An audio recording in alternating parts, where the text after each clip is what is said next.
Welcome back to Living 808. We're going to spend a few minutes diving into a topic that doesn't often get a lot of attention. Risa and Edwin are back from Ho'oko LLC with straight talk about grief.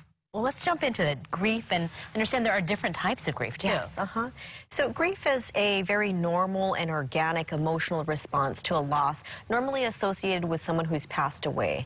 But it can also be associated with the loss of something like a marriage, or the loss of a pattern or behavior that would have been normal in the previous stages of life. And so there are different types of grief, 4 of them in particular. Complicated grief is grief that extends so much into the daily life that it impairs daily life and living. Then there's prolonged grief, and prolonged grief is the same as complicated grief except across a longer amount of time. And those 2 types of griefs can turn into a mental disorder, even major depression or complicated bereavement, because of the way that they so infect kind of the day-to-day living.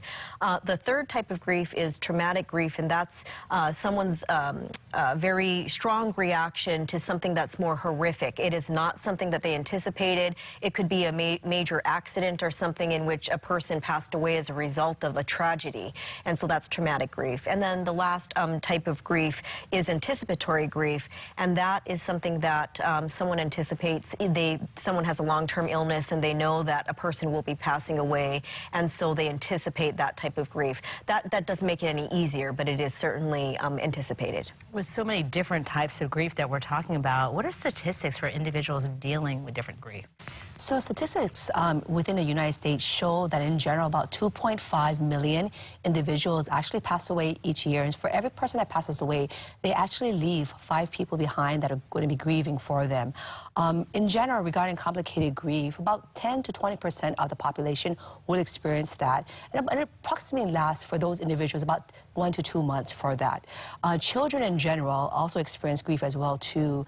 And within the United States, it's shown about 1.5 million children actually lose one parent by the age of 18.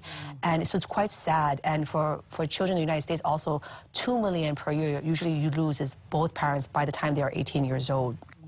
And employers also have a large impact as well too, because grief in itself costs about $75 billion per year to the employers. Wow, you're thinking about it like that. Now, what makes grief adaptive or maladaptive? So regarding that, adaptive grief is usually something where it's like the normal type of grief. And Risa in a bit will be talking about the different stages of grief. And in regards to adaptive, it's basically they can go back eventually to their normal routines of the day. And they're usually not affected in their day-to-day functioning. Whereas something like maladaptive grief, a person who has experienced a grief, they're internalizing it, as Risa was mentioning earlier, about something like complicated or prolonged grief. And what that means for that person is that they're having a hard time with their daily functioning, difficulty eating, going to work, and for some folks, even to the point where they don't even want to live anymore. And you can break it down into the different stages of it. Sure, yeah. So an American psychiatrist, Elizabeth Kubler-Ross, coined the cycle of grief, but it's actually more the way that people cope with grief and really their response to grieving in general. Not so much that it's linear, but there are stages of that, and people can hop back and forth between the stages. So the stages include, first stage is denial, and that's really just the shock, the first reaction to receiving the news of someone having passed away. And then there is anger, very, very normal reaction to the loss of someone, and trying to, get beyond frustration and irritability. The next stage is bargaining, in which the person tries to make sense of things. Sometimes they even feel as if they would have liked to trade places with the person who passed away, really just trying to make sense of things. And then we have depression, and that's obviously the sadness piece of it, and really just internalizing kind of what happened. And then the last stage is acceptance.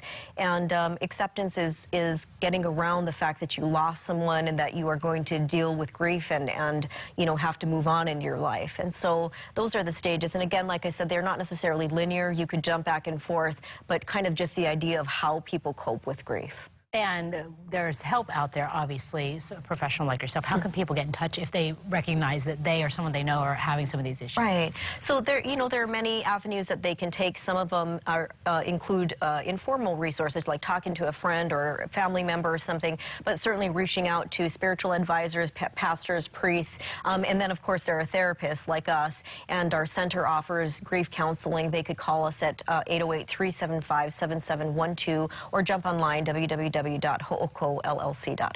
It's always a pleasure sitting down and getting some expert advice about a lot of important topics out there. Risa Edwin, we'll see you next time. Okay. Thank you.